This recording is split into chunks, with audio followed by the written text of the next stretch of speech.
Hello नमस्कार दोस्तों, क्या हाल चाल है। उम्मीद करते हैं आप सब लोग मस्त होंगे और सीटेट की तैयारी में व्यस्त होंगे।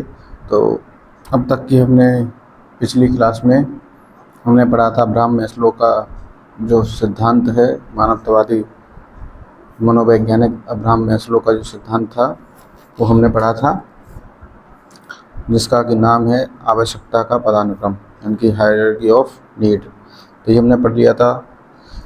तो इनकी जो आवश्यकताओं का जो पदानुक्रम है, हायरार्की है, वो 5 स्टेप में कंप्लीट होती है। ठीक है, पहली शारीरिक आवश्यकता है बायोलॉजिकल नीड्स, दूसरी है सेफ्टी नीड्स, सुरक्षा की आवश्यकता, तीसरी है बिलोंगिंगनेस एंड लव नीड्स, चौथा है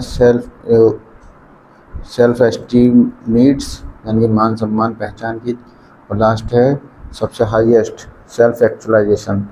तो इसमें व्यक्ति इस लेवल तक पहुंचते हुए ये महसूस करता है, अगर कोई ये जानता है कि वो कौन है, हु एम आई, तो ये उसका मैक्सिमम पोटेंशियल है।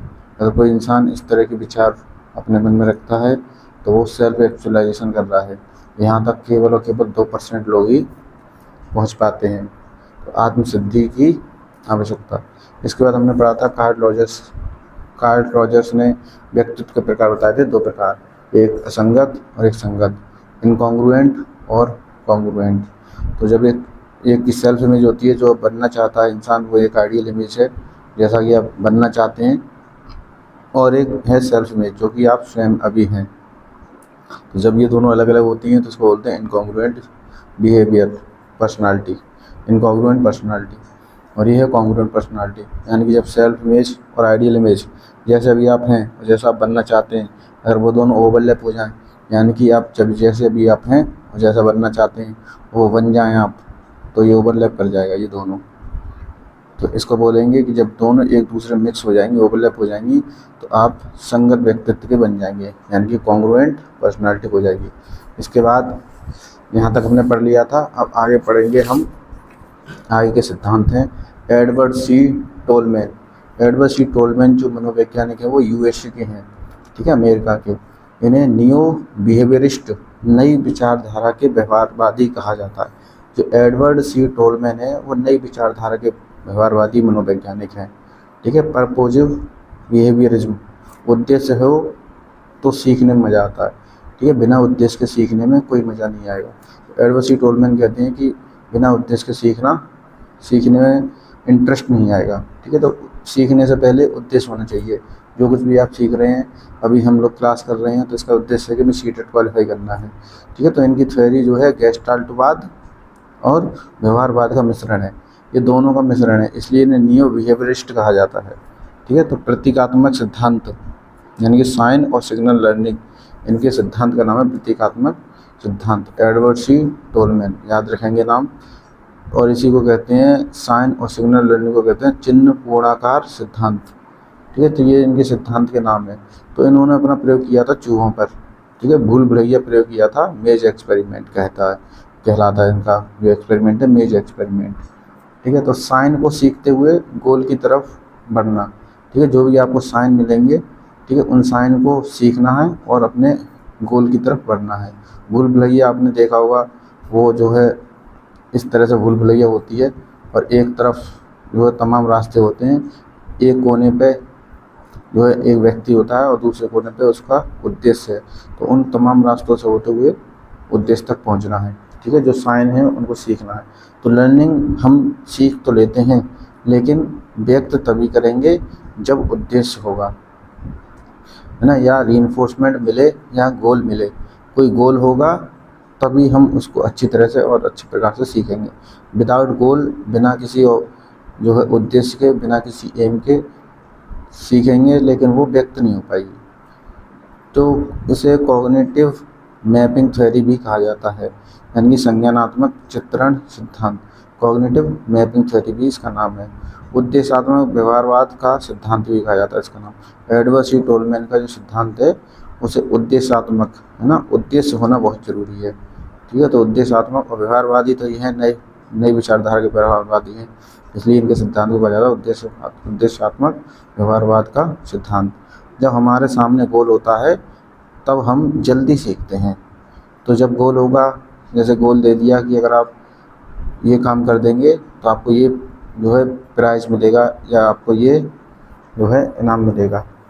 तो एक गोल गोल दे दिया कि सीखने पर हमें वो मिलेगा प्राइज़, तो उसको फिर जल्दी सीखा जाएगा ना। एग्ज़ाम की डेट शीट आने पर ही तैयारी करने में मज़ा आता है। और एग्ज़ाम की डेट शीट आ गई तो एक गोल मिल गया कि हाँ अब वो उस तारीख से हमारे एग्ज़ाम हैं, तो फिर जल्दी आपने देखा होगा कि जब एग्ज़ाम की डेट शीट आ जाती है तो एग्ज़ाम के कुछ दिनों से पहले तैयारी की स्पीड बहुत जो है बढ़ जाती है। ठीक है, तो क्योंकि वो उस अब आपके सामने उद्देश्य है कि आपको एग्ज़ाम डेट शीट दे दी गई है और आपको जल्दी जल्दी अपना सिलेबस कवर करना है। अगले जो जो मनोवैज्ञानिक हैं एडवर्ड रे गुथ्री, ये भी अमेरिका के थे। एडवर्ड सी टोलमैन की तरह ही ये भी अमेरिका के यूएसए के मनोवैज्ञानिक हैं। ठीक है, तो कॉन्टीजियस लर्निंग इनके सिद्धांत का नाम है, समीपता का सिद्धांत, और सब्स्टिट्यूशन थ्योरी या प्रतिस्थापन का सिद्धांत भी कहा जाता है। तो कॉन्टीजियस लर्निंग गुथ्री से संबंधित है, एडवर्ड रे गुथ्री, और सब्स्टिट्यूशन थ्योरी प्रतिस्थापन सिद्धांत भी इन्हीं के नाम को कहा जाता है। अब ये नाम है, ये आपको याद रखने हैं। कॉन्टीजियस लर्निंग किसकी है? एडवर्ड रे गुथ्री की। सब्स्टिट्यूशन थ्योरी किसकी है? ये भी एडवर्ड रे गुथ्री का ही इसी सिद्धांत का दूसरा नाम है। ठीक है, और प्रतीकात्मक सिद्धांत साइन और सिग्नल लर्निंग एडवर्ड सी टोलमैन की थी, इससे पहले जो हमने बताई थी। तो unlearning is a part of learning, तो जो अनलर्निंग है यानी कि भूलना भी एक लर्निंग का पार्ट होता है। ये भी किसने कहा? एडवर्ड रे गुथ्री ने कहा था। और इनके सिद्धांत का नाम है एकल प्रयास का सिद्धांत, सिंगल ट्रायल थ्योरी। ठीक है, यानी एक ही प्रयास का सिद्धांत है। जब अनुक्रिया यानी कि रिस्पॉन्स तथा उद्दीपक यानी कि स्टिमुलस, जब रिस्पॉन्स और स्टिमुलस को एक साथ पास पास रखा जाता है तो जल्दी सीखा जा सकता है। ठीक है, तो उद्दीपक क्या होगा? पास पास। तो आसान चीज़ों को एक बार में सीख सकते हैं, है ना। आसान चीज़ें होती हैं वो इंसान एक बार में ही जो है कई चीज़ों को सीख सकता है। तो गोल जब नज़दीक होता है तो अधिगम जल्दी और तेज़ी से होता है। एग्ज़ाम आने पर तैयारी की स्पीड बढ़ जाती है। ये एडवर्ड रे गुथ्री के सिद्धांत से पता चलता है। तो इनका इसलिए कहा जाता है कि सब्स्टिट्यूशनल थ्योरी यानी कि प्रतिस्थापन का सिद्धांत या फिर कॉन्टीजियस समीपता का सिद्धांत। तो समीप होगी चीज़ें तो लर्निंग की स्पीड जो है तेज़ हो जाएगी। इसके बाद आगे चलते हैं। आगे हैं जो फैक्टर्स अफेक्टिंग लर्निंग, यानी कि अधिगम जो हम कर रहे हैं, अपने व्यवहार में स्थायी परिवर्तन ला रहे हैं, उसको प्रभावित करने में कुछ कारक होते हैं। तो ये एक तो शिक्षार्थी संबंधित यानी कि स्टूडेंट से संबंधित, जो बच्चा को सीख रहा है, जो अधिगम करता है, अधिगम करता उससे संबंधित उसके खुद के पर्सनल फैक्टर्स होंगे। दूसरा, शिक्षक से संबंधित भी कुछ फैक्टर्स होंगे तो उसके अधिगम को प्रभावित करेंगे, बढ़ाएंगे या कम करेंगे। विषय वस्तु से संबंधित कारक होते हैं और व्यवस्था से, मैनेजमेंट से संबंधित भी कारक होते हैं। तो ये 4 प्रकार के कारक हैं, इनको आपको याद रखना है। एक शिक्षार्थी संबंधित कारक है, ठीक है, एक शिक्षक से संबंधित कारक है, विषय वस्तु से संबंधित कारक अधिगम को प्रभावित करते हैं, और एक व्यवस्था से संबंधित कारक, ये भी क्या करते हैं? अधिगम को प्रभावित करते हैं। तो एक एक करके हम देख लेते हैं कि लर्नर्स रिलेटेड फैक्टर्स यानी अधिगमकर्ता से संबंधित कौन कौन से कारक हैं। ये फैक्टर्स होंगे पर्सनल, है ना, जैसे उसका मोटिवेशन लेवल कैसा है, मोटिवेशन लेवल हाई है कि लो है, ये लर्निंग को प्रभावित करता है। एटीट्यूड कैसा है, उसका नज़रिया कैसा है, लर्निंग करने का तरीका क्या है, वे ऑफ लर्निंग है, एज क्या है बच्चे की और उसकी मैच्योरिटी लेवल कितना है, मैच्योर है या नहीं है, उसकी एज अप्रोप्रिएट है या नहीं है। इंटेलिजेंस लेवल, उसका जो है इंटेलिजेंस लेवल, बुद्धि का स्तर कितना है, प्रैक्टिस कर पा रहा है, प्रैक्टिस ज़्यादा है या प्रैक्टिस कम है। तो फैटिग, थकान भी इसको एक है, अगर अधिगमकर्ता थका हुआ है तो उस प्रकार की लर्निंग नहीं हो पाएगी, उस स्पीड से लर्निंग नहीं हो पाएगी। फिजिकल और मेंटल हेल्थ भी बहुत मायने रखती है। ठीक है, फिजिकली और मेंटली कैसा होना चाहिए? स्वस्थ होना चाहिए, हेल्थी होना चाहिए। एप्टीट्यूड कैसा है आपका, है ना, और इंटरेस्ट है या नहीं है। तो ये सब चीज़ें हैं जो उसके खुद के लेवल पर काम करेंगी। ये चीज़ें अगर अच्छी होंगी तो लर्निंग अच्छी होगी, और ये चीज़ें डाउन होंगी तो अधिगम उस प्रकार से, उस गति से नहीं हो पाएगा। उसके बाद है टीचर्स रिलेटेड फैक्टर्स। ये भी टीचर्स से रिलेटेड कुछ फैक्टर्स हैं जो क्या करते हैं? अधिगम को सीखने में प्रभावित करते हैं। कोई भी चीज़ सीखने में, अधिगम करने में प्रभावित करेंगे। प्रस्तुतिकरण किस प्रकार का है? कोई टीचर है वो किस प्रकार की प्रेजेंटेशन दे रहा है स्टार्टिंग करने से पहले, अधिगम कराने से पहले, उसे विषय का ज्ञान है या नहीं है। विषय का ज्ञान होना बहुत ज़रूरी है। मनोविज्ञान का ज्ञान होना भी बहुत आवश्यक है। अगर मनोविज्ञान का ज्ञान नहीं है तो टीचर जो है उस प्रकार से नहीं प्रस्तुत कर पाएगा अपने विषय को, और ना ही बच्चों तक वो चीज़ें पहुंचा पाएगा। समय सारणी किस प्रकार की है, टीचर की रेगुलरिटी है या नहीं है। समय सारणी कोई समय से चीज़ें होती हैं फिर ऐसे ही चल रहा है सब, बट टीचर को अनुभव है या नहीं है। एक्सपीरियंस बहुत मायने रखता है, तो एक्सपीरियंस भी बहुत ज़रूरी है। मनोविज्ञान का ज्ञान भी ज़रूरी है, समय सारणी भी है ज़रूरी है, विषय का ज्ञान होना बहुत आवश्यक है, और प्रस्तुतिकरण भी सबसे मेन चीज़ है।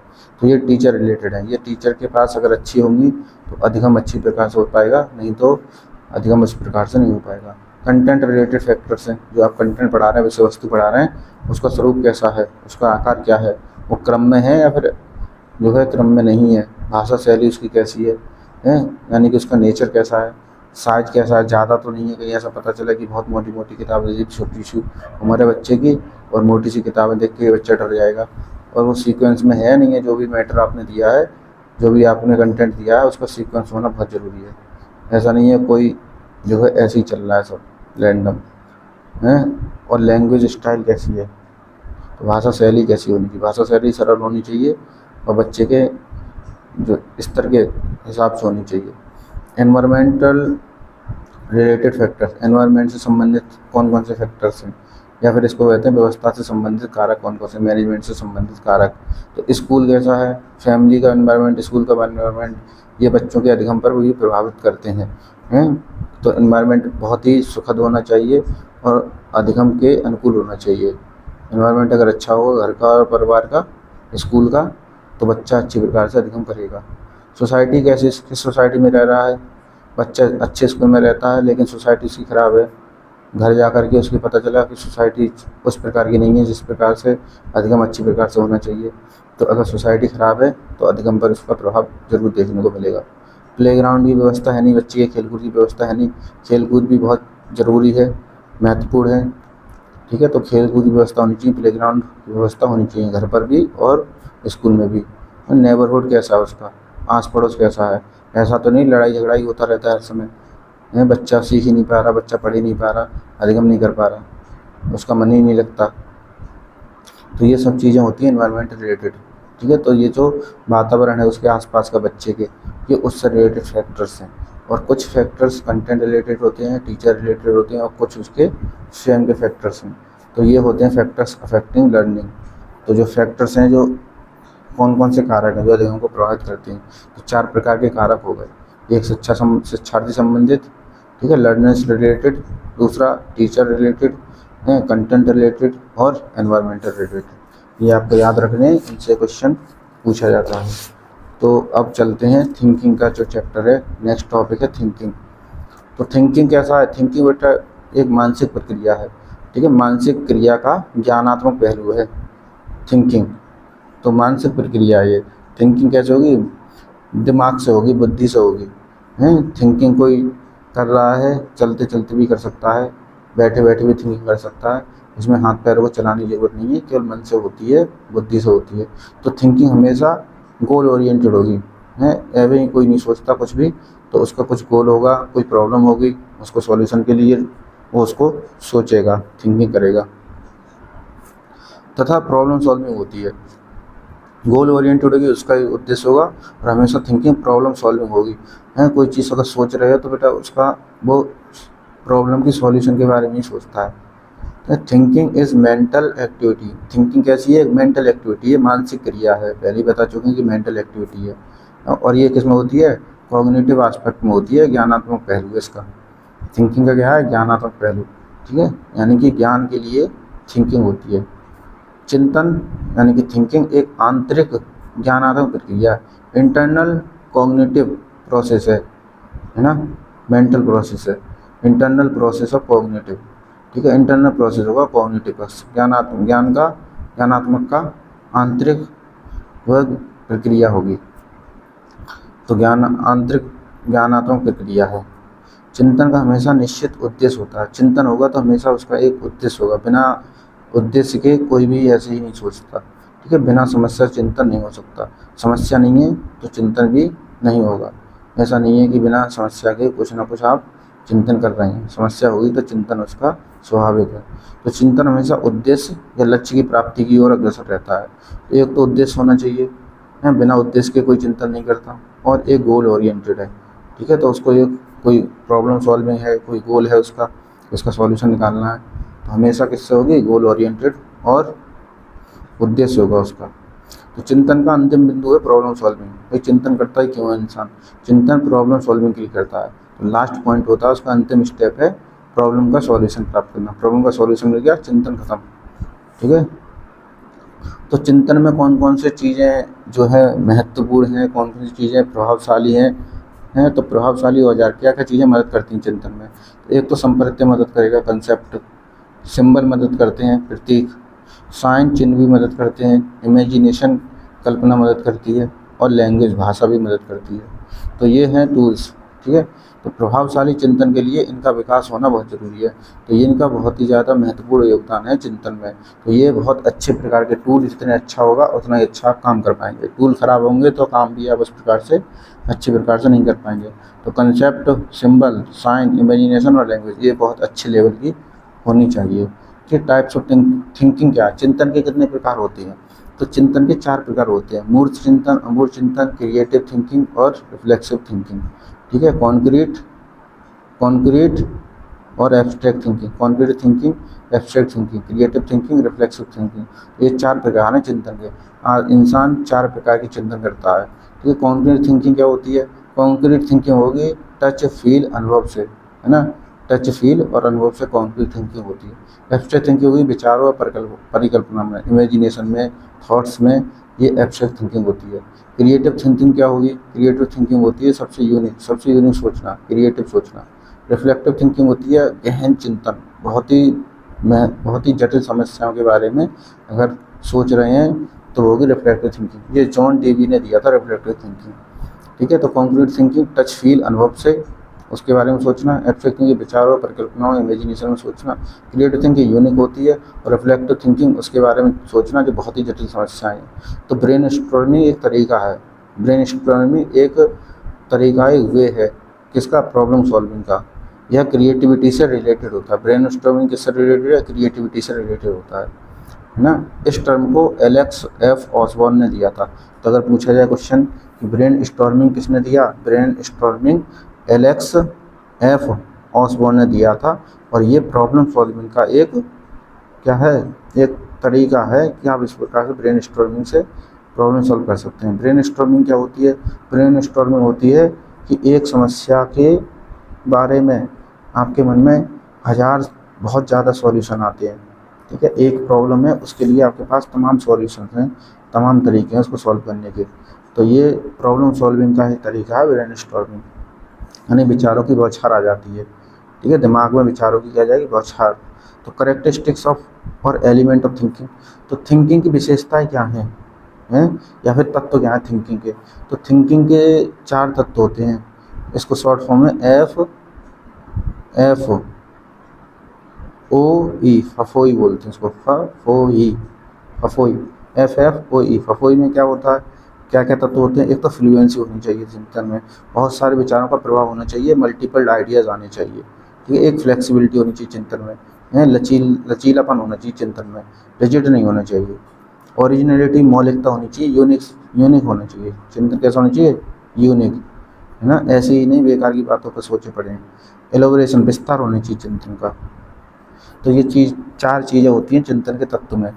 ठीक है, चिंतन के तत्व 4 तत्वों से मिलकर बनता है, फ्लुएंसी, फ्लेक्सिबिलिटी, ओरिजिनलिटी और एलोबरेशन।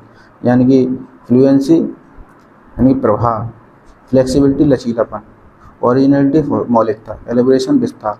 तो FFOE, फ्लेक्सिबिलिटी, फ्लुएंसी, ओरिजिनलिटी और एलोबरेशन विस्तार। तो क्रिटिकल थिंकिंग क्या होती है, अब एक अलग प्रकार है क्रिटिकल थिंकिंग। क्रिटिकल थिंकिंग में क्या करेंगे, एनालाइज करेंगे फैक्चुअल डाटा को, और लॉजिकल थिंकिंग करते हैं, और ये पॉजिटिव और निगेटिव दोनों ही हो सकती है। तो JP गिलफोर्ड ने, इनका पूरा नाम है Joy Paul Guilford, JP Guilford. ठीक है। जेपी गिलफोर्ड ने 2 प्रकार का चिंतन बताया था, एक तो बताया था डाइवर्जेंट थिंकिंग और एक कन्वर्जेंट थिंकिंग। तो अगर क्वेश्चन पूछा है कि डाइवर्जेंट थिंकिंग और कन्वर्जेंट थिंकिंग किसने दी है, तो ये जेपी गिलफोर्ड ने दी थी। तो डाइवर्जेंट थिंकिंग क्या होती है? डाइवर्जेंट थिंकिंग होती है कि एक समस्या के लिए आप सभी दिशाओं में सोच पा रहे हैं, है ना? क्या कर पा रहे हैं? एक समस्या के लिए सभी दिशाओं में सोच पा रहे हैं, यानी कि ओपन एंडेड सोच पा रहे हैं, है ना? ओपन एंडेड है, उसके लिए सभी चीज़ें खुली हुई हैं, आपका दिमाग पूरा खुला हुआ है। एक समस्या उसके लिए आप कुछ भी सोच सकते हैं, कोई दिमाग बंधा हुआ नहीं है, ठीक है। ओपन एंडेड होता है ये, ठीक है। ऐसे टाइप प्रश्नोत्तरी, ऐसे टाइप हो सकते हैं सॉल्यूशन, प्रश्नोत्तरी टाइप। ब्रेन स्टॉर्मिंग इसमें अप्लाई होती है डाइवर्जेंट थिंकिंग में। तो ये क्रिएटिविटी से जुड़ा हुआ है, डाइवर्जेंट थिंकिंग क्रिएटिविटी से जुड़ा हुआ है। तो क्रिएटिव इंसान होता है वो डाइवर्जेंट थिंकिंग करता है। किस प्रकार सोचेगा? डाइवर्जेंट थिंकिंग, अब सारी चिंतन करता है क्रिएटिव इंसान। और एक होती है कन्वर्जेंट थिंकिंग, अब सारी चिंतन, ये भी जेपी गिलफोर्ड ने दिया था। कन्वर्जेंट थिंकिंग का मतलब है वो किससे जुड़ा होगा? इंटेलिजेंस से, बुद्धि से जुड़ा होता है कन्वर्जेंट थिंकिंग। अब सारी, यानी कि एक प्रॉब्लम के, ठीक है, एक प्रॉब्लम है और उसका तमाम लोग जवाब दे रहे हैं, एक प्रॉब्लम का तमाम लोग एक ही आंसर देते हैं, एक प्रॉब्लम का एक ही सॉल्यूशन होगा और वो सभी लोग एक ही सॉल्यूशन बताएंगे। तो ये क्लोज एंडेड होता है, ठीक है। एमसीक्यू को सॉल्व करना, एमसीक्यू को सॉल्व करने में क्या लगेगा? कन्वर्जेंट थिंकिंग, यानी कि अगर कुछ एमसीक्यू है तो उसका एक ही आंसर होगा, चाहे 10 बच्चों से पूछ लो चाहे 50 बच्चों से पूछ लो, आंसर एक ही होगा, ठीक है। इनमें आपको एक ही सिलेक्ट करना है, सही वाला। तो ये हो गया कन्वर्जेंट थिंकिंग, है इंटेलिजेंस से जुड़ा होगा, बुद्धि से। और ये क्रिएटिविटी, इसमें दिमाग खुला रहता है, ओपन एंडेड होता है और आप सभी दिशाओं सोचने के लिए फ्री रहते हैं। आगे चलते हैं, प्रॉब्लम सॉल्विंग एक टॉपिक है। प्रॉब्लम सॉल्विंग जो है वो सुकरात ने दिया था, ठीक है। किसने दिया? सुकरात ने, प्रॉब्लम सॉल्विंग। या फिर सेंट थॉमस भी कभी कभी पूछा जाता है, सेंट थॉमस होगा तो सेंट थॉमस भी लगाएंगे, अदरवाइज सुकरात ने ये दिया हुआ है, इन्हीं के नाम से फेमस है। तो निर्देशन की विधि है, प्रॉब्लम सॉल्विंग किसकी विधि है? निर्देशन की, गाइडेंस की। तो सीखने की प्रक्रिया दोगुनी रफ्तार से बढ़ाने के लिए चुनौतीपूर्ण परिस्थितियाँ प्रस्तुत करनी पड़ती हैं। अगर सीखने की प्रक्रिया को हमें दोगुनी रफ्तार से बढ़ाना है तो उसके लिए चुनौतीपूर्ण चैलेंजिंग सिचुएशंस बच्चे के सामने प्रस्तुत करनी पड़ेंगी, तथा बच्चे ने जो कुछ भी सीखा है उसकी सहायता से समस्या का समाधान करेगा। बच्चा क्या करेगा? पहले इसमें एक प्रॉब्लम दी जाएगी, प्रॉब्लम देने के लिए फिर बच्चे को कहा जाएगा कि उसका सॉल्यूशन करो, ठीक है। सॉल्यूशन करने के लिए बच्चा किसकी मदद करेगा? जो कुछ उसने अभी तक सीखा है उसकी मदद से वो इन समस्याओं का समाधान करेगा। तो इसमें चुनौतीपूर्ण परिस्थितियाँ प्रस्तुत की जाती हैं बच्चे के सामने। ये अध्यापन की उच्चतम तथा प्राचीनतम विधि है। तो ये सबसे प्राचीन विधि, प्राचीन विधियों में से एक है, सबसे प्राचीन तो नहीं, प्राचीनतम विधि है ना। अध्यापन की हाईएस्ट मेथड है, क्योंकि इसमें एनालिसिस होता है, सिंथेसिस होता है और मूल्यांकन भी शामिल होता है, ये और इनका विकास भी होता है। तो समस्या समाधान से चिंतन, प्रॉब्लम सॉल्विंग से थिंकिंग, है ना, लॉजिक तर्क शक्ति, लॉजिकल पावर, तर्क शक्ति का विकास होता है। तो प्रॉब्लम सॉल्विंग से क्या होगा? चिंतन का विकास और तर्क शक्ति का विकास होता है। इसलिए कहा जाता है कि मैथ ज़्यादा से ज़्यादा बच्चों को सॉल्व करनी चाहिए, पढ़नी चाहिए, क्योंकि उससे क्या होगा? चिंतन का विकास होगा, थिंकिंग पावर डेवलप होगी और लॉजिकल पावर डेवलप होती है। छात्र स्वयं करके सीखने के लिए प्रेरित होते हैं। छात्र जो है स्वयं करके सीखेंगे, इसके माध्यम से, प्रॉब्लम सॉल्विंग के माध्यम से छात्र स्वयं करके सीखने के लिए प्रेरित होंगे। प्रमोट सेल्फ लर्निंग, और ये सेल्फ लर्निंग को क्या करता है? प्रॉब्लम सॉल्विंग सेल्फ लर्निंग को बढ़ावा देता है। सेल्फ लर्निंग, खुद से सीखना। तो समस्या समाधान के लिए महत्वपूर्ण स्टेप क्या क्या होने चाहिए? कोई समस्या आ गई, उसके समाधान कैसे करना है, इसके लिए 5 जो है स्टेप दिए हुए हैं, 5 चरण हैं। 5 चरणों के हिसाब से आप उसकी समस्या का समाधान कर सकते हैं। तो सबसे पहले क्या है? सबसे पहले हमें समस्या पहचाननी है कि समस्या है क्या, किस चीज़ की समस्या है। तो आइडेंटिफाई करनी है, आइडेंटिफाई प्रॉब्लम, ठीक है। कोई भी समस्या आएगी तो पहले समस्या पहचानेंगे, है क्या समस्या। तो आइडेंटिफाई प्रॉब्लम, पहले समस्या का समाधान, पहले प्रॉब्लम फाइंड करेंगे कि क्या समस्या हो रही है। दूसरा है कि उसके कारणों का पता लगाना है। समस्या है तो उसमें किस वजह से समस्या है, क्यों है समस्या, क्या कारण है समस्या का, तो कारण का पता लगा लिया। अब कारण पता चल गया तो उस कारण को क्या करना है? उसका सॉल्यूशन फाइंड करना है। तो उसके बाद जो भी इससे रिलेटेड फैक्ट्स होंगे, है ना, डाटा होगा, उसको हम कलेक्ट करेंगे, है ना। समस्या से रिलेटेड और कारणों से रिलेटेड जो भी हमारे पास जो भी फैक्ट मिल सकते हैं, जो भी डाटा मिल सकता है, उसको इकट्ठा कर लिया है, डाटा या फैक्टर इकट्ठा कर लिया। तो सबसे पहले क्या करेंगे, आइडेंटिफाई प्रॉब्लम, उसका फिर रीजन फाइंड करेंगे, रीजन क्या है, उसका डाटा और फैक्ट्स कलेक्ट करेंगे। उसके बाद हल खोजेंगे, क्या खोजेंगे, हल, एनालिसिस और कंक्लूजन है, निष्कर्ष निष्कर्ष निकाल लिया, कंक्लूजन कर लिया है, उसको एनालाइज कर लिया, एनालाइज करने के बाद उसका कंक्लूजन निकालेंगे। कंक्लूजन निकालने के बाद जो आपने एक सॉल्यूशन फाइंड किया है, फिर उसका सॉल्यूशन का वैलिडेशन करेंगे, वेरीफाई करेंगे, ठीक है। उसको सॉल्यूशन को अप्लाई करना है, अप्लाई करने से वो वेरीफाई हो जाएगा कि आपने जो सॉल्यूशन सोचा है वो सही है नहीं सही है। तो 5 स्टेप में समस्या का समाधान हो जाएगा। समस्या क्या है, उसका कारण क्या है, सभी डाटा और फैक्टर इकट्ठे कर लिए, फिर आपने एक एनालाइज किया और कंक्लूजन निकाल लिया, कंक्लूजन निकालने के बाद उसको वेरीफाई कर दिया। तो यह मेथड छोटी कक्षाओं में प्रभावी नहीं होगा। प्रॉब्लम सॉल्विंग छोटी क्लास के लिए नहीं है, यह सक्रिय होकर अधिगम होता है। इसमें एक्टिवली पार्टिसिपेट होकर के लर्निंग होगी। ये महत्वपूर्ण है क्योंकि सक्रिय अगर बच्चे को कोई भी तरीका, कोई भी मेथड सक्रिय रखता है तो वो बेस्ट तरीका है, लेकिन ये छोटी क्लास के लिए नहीं है। तो डेवलपमेंट ऑफ थिंकिंग का विकास, डिसीजन मेकिंग का विकास होता है। प्रॉब्लम सॉल्विंग से बच्चे के अंदर थिंकिंग और इसका डिसीजन मेकिंग का विकास होता है।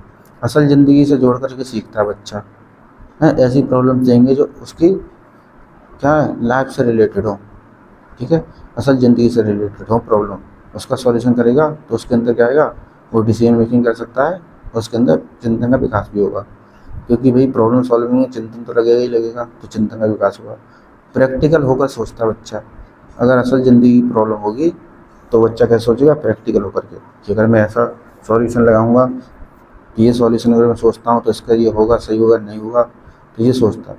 समस्या समाधान को प्रभावित करने वाले कारक है, और समस्या समाधान को भी प्रभावित करने वाले कारक है। ये कारक क्या कर सकते हैं, अच्छे होंगे तो जल्दी सॉल्व होगी, अगर नहीं सही होंगे तो प्रॉब्लम सॉल्व में बाधा होगी, ठीक है। तो एक होता है फंक्शनल फिक्स्डनेस। फंक्शनल फिक्स्डनेस का मतलब है, हिंदी में कहते हैं इसको कार्यात्मक अटलता। कार्यात्मक अटलता क्या है, फंक्शनल फिक्स्डनेस है क्या, समस्या समाधान करते समय ये फंक्शनल फिक्स्डनेस क्या आती है। तो एक ही पक्ष या पहलू को ही देखने की क्षमता। तो छोटा बच्चा होता है तो वो एक ही पक्ष को देख पाता है, इसलिए छोटी क्लास में के लिए है नहीं है। तो अगर बच्चा एक ही पहलू को देख पा रहा है, एक ही पक्ष को देख पा रहा है, प्रत्येक और अन्य पहलुओं को देख नहीं पा रहा है, परंपरागत तरीके से सोचता है, तो उसका क्या होगा, मेंटल ब्लॉक हो जाता है, यानी कि इसे बोलते हैं मेंटल ब्लॉक। यही है फंक्शनल फिक्स्डनेस, यानी कि एक ही पक्ष को, एक ही एस्पेक्ट को देख पाना है। ट्रेनिंग क्या है, ट्रेनिंग अगर अच्छी मिल रही है तो बच्चा प्रॉब्लम सॉल्विंग अच्छी कर पाएगा। ट्रेनिंग नहीं मिल रही है, प्रॉपर ट्रेनिंग नहीं है, प्रॉब्लम सॉल्व कैसे होंगी, उसकी ट्रेनिंग दी जा रही है नहीं दी जा रही, अच्छी ट्रेनिंग दी जाएगी तो वो प्रॉब्लम सॉल्व और अच्छे से कर पाएगा। नेचर ऑफ प्रॉब्लम, प्रॉब्लम का नेचर कैसा है, प्रकृति कैसी है, बच्चे के लेवल की प्रकृति होनी चाहिए। प्रॉब्लम जो आप दे रहे हैं वो उसके लेवल की हो, ठीक है, लेवल की नहीं होगी, उनका नेचर बहुत ही ज़्यादा कॉम्प्लेक्स होगा, जटिल होगा, तो बच्चा नहीं कर पाएगा सॉल्व, है। मेंटल सेट कैसा बच्चे का, मेंटल सेट अच्छा होना चाहिए। एंग्जाइटी, बच्चे के अंदर एंग्जाइटी तो नहीं है ना, एंग्जाइटी होगी तो प्रॉब्लम सॉल्व में समय लगेगा। अटेंशन बच्चे का कितना, स्पैन ऑफ अटेंशन, यानी कि अटेंशन का समय कितना है। अटेंशन यानी कि वो बैठ पा रहा है थोड़ी देर, 10-15 मिनट, 20 मिनट, या नहीं बैठ पा रहा है, 2 मिनट में बच्चा का ध्यान भटक जाता है। तो अटेंशन ऑफ स्पैन भी होना ज़रूरी है। अधिक से अधिक समय तक बच्चे के अटेंशन होनी चाहिए उसके दिमाग में। इंक्यूबेशन, उद्भवन क्या होता है, अवचेतन मन में समाधान चलना। इंक्यूबेशन होता है कि अवचेतन मन में समस्या का समाधान चलता है, यानी कि समस्या का हल ना मिलने पर उसे कुछ समय के लिए छोड़ दिया जाता है। तो चेतन रूप में तो छोड़ दिया है, लेकिन अवचेतन मन में हल के लिए प्रयास जारी रहते हैं, इसे इंक्यूबेशन पीरियड कहते हैं। इंक्यूबेशन का मतलब है जैसे कोई प्रॉब्लम है, आप सॉल्व कर रहे हैं और उसका सॉल्यूशन बहुत प्रयास करने के बाद भी उसका समस्या का समाधान नहीं मिल पा रहा, तो आप क्या करेंगे, उसको थोड़ा सा, कभी कभी क्या होता है नहीं मिल पाता तो उसको हम छोड़ देते हैं, छोड़ दो इसको, ये नहीं होगी लग रही है सॉल्व, लेकिन उसको छोड़ तो देते हैं, लेकिन उसके लिए मन में थिंकिंग चलती रहती है। अब चेतन मन में कहीं ना कहीं उसमें चलता रहता है, सॉल्यूशन के लिए सर्चिंग चलती रहती है। ये इंक्यूबेशन, यानी कि चेतन मन से तो छोड़ दिया, लेकिन अब चेतन मन में कहीं ना कहीं उसके सॉल्यूशन सर्चिंग चल रही है, फाइंडिंग सॉल्यूशन की एफर्ट जा रही है। इसी को बोलते हैं इंक्यूबेशन पीरियड। जब तक सॉल्यूशन नहीं मिलता तब तो ये इंक्यूबेशन पीरियड अब चेतन मन में चलता रहेगा, है ना, उद्भवन। तो इसके बाद आगे है कंसेप्ट मैपिंग। कंसेप्ट मैपिंग का जो कंसेप्ट है, इसका जो कंसेप्ट मैपिंग का है ना, जो सबसे पहले बात की थी, जोसेफ डी नोवाक ने ये कंसेप्ट दिया था कंसेप्ट मैपिंग का। इसका बोलते हैं हिंदी में अवधारणा मानचित्रण। तो अवधारणा मानचित्र का जो सबसे पहले बात की वो डी नोवाक है, याद रखेंगे, JD Novak, Joseph D Novak. तो शक्तिशाली मूल्यांकन साधन है कंसेप्ट मैपिंग है क्या? कंसेप्ट मैपिंग शक्तिशाली मूल्यांकन का साधन है, जिससे अध्यापक यह जान पाता है कि बच्चे ने कंसेप्ट को किस प्रकार समझा है। बच्चा कंसेप्ट मैपिंग अगर कर रहा है तो उससे ये पता चलेगा टीचर को कि बच्चे ने कंसेप्ट को किस प्रकार समझा है ना, अगर वो कंसेप्ट बना पा रहा है। तो ये कंसेप्ट मैपिंग जो मूल्यांकन में बहुत मदद करती है टीचर के लिए, है ना। हायरार्किकल रिप्रेजेंटेशन है, पदानुक्रम प्रस्तुतिकरण है। ये इस तरह से कंसेप्ट मैपिंग होती है ना, ये पेड़ की शाखाओं की तरह से। तो इसे 1970 में जोसेफ डी नोवाक ने दिया था, 1970 में। A concept map is a picture और ए मैप। कंसेप्ट मैप होता क्या है? कंसेप्ट मैप एक या तो पिक्चर हो सकती है या एक मैप हो सकता है, इस प्रकार का। तो that shows the relationship between different concept, जो कि दूसरे कंसेप्ट के बीच में रिलेशनशिप बताता है ना। तो कंसेप्ट मैपिंग दूसरे कंसेप्ट के बीच में रिलेशन बताता है। ये पिक्चर के रूप में हो सकता है और एक मैप के रूप में भी हो सकता है। तो it is a graphical representation. ये कैसा है? ग्राफिकल, है ना, ग्राफ के द्वारा हम रिप्रेजेंट करते हैं, इस तरह से आप देख सकते हैं। तो it is a graphical representation, graphical to that organise different aspect of the subject, जो कि एक ही सब्जेक्ट के डिफरेंट एस्पेक्ट को दूसरे पक्षों को ऑर्गेनाइज करके रखता हुआ है। तो अवधारणा मानचित्रण कंसेप्ट मैपिंग की इम्पोर्टेंस है क्या, क्यों जरूरी है? एक तो पहले ये टीचरों की मदद करेगा मूल्यांकन में, ठीक है। तो पुराने कंसेप्ट को नए कंसेप्ट से जोड़ता है। तो ये क्या करता है? पुराने जो कंसेप्ट है वो नए कंसेप्ट को जोड़ करके रखता है, ठीक है। लाइफ लॉन्ग याद रहता है, कंसेप्ट मैपिंग से हमेशा याद रहेगा, लाइफ लॉन्ग याद रहता है, मोस्ट इम्पोर्टेंट बात है। जटिल संरचनाओं की रूपरेखा बना करके आसान बना देता है। जो है कॉम्प्लेक्स स्ट्रक्चर हैं उनकी एक रूपरेखा बना करके उनको आसान बना देगा ना, क्योंकि ये ग्राफिकल रिप्रेजेंटेशन है। तो वर्तमान अवधारणाओं को नई अवधारणाओं के साथ में कनेक्ट करके रखता है। जो पुरानी अवधारणाएं हैं उनको नई अवधारणाओं के साथ में कनेक्ट करके रखेगा, यानी कि पुराने कंसेप्ट को नए कंसेप्ट से जोड़ करके रखता है। मानचित्र निरूपण हेतु एरो, शाखाएं, सर्किल, ट्राइंगल आदि चिन्हों की सहायता लेते हैं। तो हम कंसेप्ट मैपिंग जब करते हैं तो ऐसा नहीं है कि यहाँ पर जो सर्किल बने हुए हैं, है ना, ये सर्किल ही आप बनाएं। आप कोई भी शेप ले सकते हैं, एरो ले सकते हैं, ब्रांचेस ले सकते हैं, सर्किल बना सकते हैं, ट्रायंगल बना सकते हैं, ठीक है। यानी कि कुल मिला के ये है कि एक कंसेप्ट को दूसरे कंसेप्ट से जोड़ करके रखा जाता है कंसेप्ट मैपिंग में। तो इससे ये चीज़ें कनेक्ट होती हैं, पुराने कंसेप्ट और नए कंसेप्ट जुड़ करके हमेशा दिमाग में बने रहते हैं ना। तो this is a hierarchical structure, ये पदानुक्रम है, घटते से बढ़ते क्रम में जाएगा। Connect new concept with previous और प्रेजेंट कंसेप्ट, यानी कि नए कंसेप्ट को पुराने कंसेप्ट से जोड़ करके रखेगा, या उसमें मदद करता है, उसको कॉम्प्लेक्स स्ट्रक्चर को सरल बनाने में मदद करता है। तो रिफ्लेक्टिव थिंकिंग की चर्चा जॉन डीवी ने की थी। ये ऐसे ही हमने लिखा हुआ है कि रिफ्लेक्टिव थिंकिंग जो है वो जॉन डीवी ने की थी, इसकी चर्चा। तो ये पहले ही बता चुके हैं थिंकिंग वाले टॉपिक में, रिफ्लेक्टिव थिंकिंग जॉन डीवी ने दी थी सबसे पहले, सर्वप्रथम। और थिंकिंग जो है कंसेप्ट लर्निंग है। थिंकिंग कैसा है? कंसेप्ट लर्निंग, है ना, संप्रत्यय अधिगम है थिंकिंग। थिंकिंग से क्या होगा? कंसेप्ट लर्निंग, संप्रत्ययों का अधिगम होता है। तो कंसेप्ट मैपिंग किसने दिया था? Concept mapping Joseph D Novak ने 1970 में दिया है। और कंसेप्ट लर्निंग कैंडलर दिया था 1964, जो कि हमने पिछली वीडियो में बताया था कैंडलर ने। और यहीं पर लिखा रिफ्लेक्टिव थिंकिंग, है ना, रिफ्लेक्टिव थिंकिंग। रिफ्लेक्टिव थिंकिंग किसने दी? जॉन डीवी ने, जॉन डीवी। ये तीनों चीज़ें आपको याद रखनी है। आगे चलते हैं। आगे मोटिवेशन, है ना, मोटिवेशन वाला चैप्टर अब हम पढ़ेंगे कल। मोटिवेशन है ये पूरा, जो है मोटिवेशन के कैसे कैसे क्या होता है, प्रेरक क्या है, मोटिवेशन है क्या, पॉजिटिव मोटिवेशन, नेगेटिव मोटिवेशन है, मोटिवेशन की साइकिल क्या है, मैस्लो ने अपना थ्योरी दी थी, उसकी क्या इम्पोर्टेंस है मोटिवेशन में। उसके बाद पढ़ेंगे मैक्लेलैंड की नीड थ्योरी ऑफ मोटिवेशन, ठीक है। तो मैक्लेलैंड की जो है आवश्यकता की, अब प्रेरणा की आवश्यकता की जो सिद्धांत है उसके बारे में पढ़ेंगे क्या होता है। तो यहाँ से एक भी कोई भी टॉपिक नहीं छूटेगा, आपको हर एक टॉपिक कवर कराया जाएगा।